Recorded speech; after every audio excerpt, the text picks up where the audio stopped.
आज हनुमान जी का जन्मोत्सव का उत्सव है। थोड़ा पीछे आज हनुमान जी का जन्मोत्सव का उत्सव है, त्योहार का दिन है। पूरा देश बजरंगबली हनुमान जी की साधना आराधना कर रहा है। अभी अभी हमने थोड़े दिन पहले रामनवमी का उत्सव भी मनाया है देश भर ने।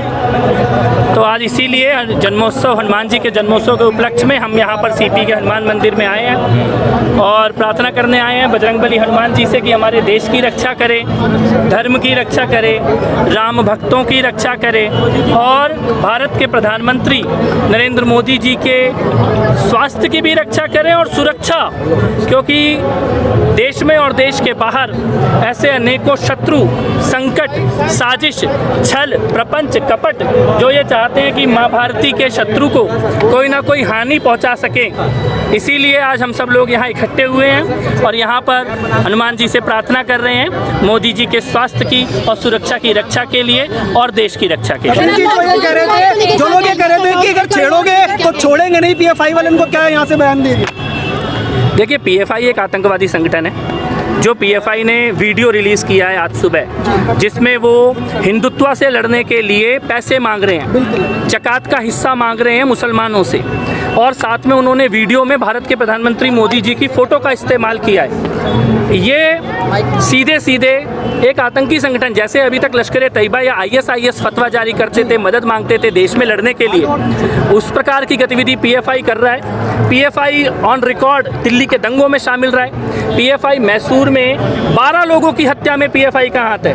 केरल में हिंदुओं की हत्या में पीएफआई का हाथ है। केरल से कर्नाटक और यहाँ दिल्ली तक, और पीएफआई के जिस प्रकार की गतिविधियाँ हो रही हैं, ये सिमी का ही दूसरा बेटा समझ लो पीएफआई को। और इसीलिए पीएफआई को एक आतंकवादी संगठन के रूप में बैन होना चाहिए। पीएफआई को जो भी लोग फंडिंग करते हैं, आइडियोलॉजिकल सपोर्ट करते हैं, उनको भी जेल के अंदर होना चाहिए, जेल के बाहर उनकी जगह नहीं। राज ठाकरे ने मुंबई में प्रयास किया है, क्या दिल्ली के अंदर भी बैन करवाएंगे लाउड स्पीकर? कई राज्यों में सरकार दिल्ली के अंदर भी बंद कराएंगे कि बैन होने की नहीं, लाउड स्पीकर बंद कराने की बात नहीं करी मैंने। हमने ये कहा है कि लाउड स्पीकर बजेगा तो सबका बजेगा। धर्मनिरपेक्ष देश है, सभी नागरिकों को समान अधिकार है।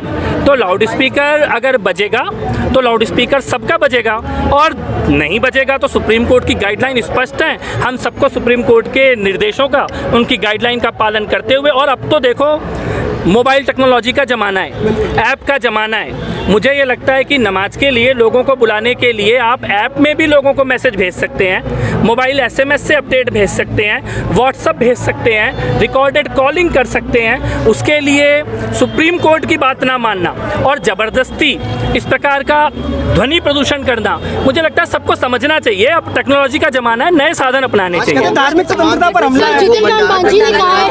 हनुमान जयंती का पाठ हो रहा है और हनुमान चालीसा का पाठ जो है कांग्रेस करते नजर आ रही है। हरियाणा, राजस्थान में भी नजर आया और दिल्ली में केजरीवाल ने भी किया। क्या कहना चाहेंगे? सोनिया गांधी जी की तरफ से ये आर्टिकल भी लिखा गया, उसमें कहा है कि बीजेपी जो है, नहीं, सोनिया गांधी जी ने आर्टिकल नहीं लिखा, सोनिया गांधी जी ने साइन किए होंगे आर्टिकल पे। सोनिया गांधी जी आर्टिकल लिख पाए, इतना बोल पाए, ऐसा पिछले 2 दशकों में इस देश ने देखा नहीं है।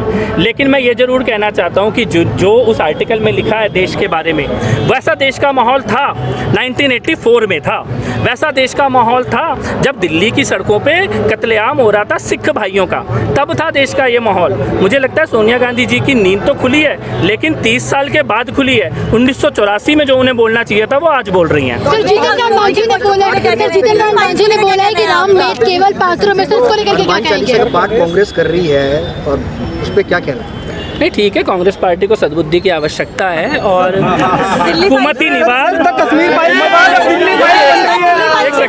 हनुमान चालीसा में बड़ा स्पष्ट आता है कुमति निवार सुमति के संगी।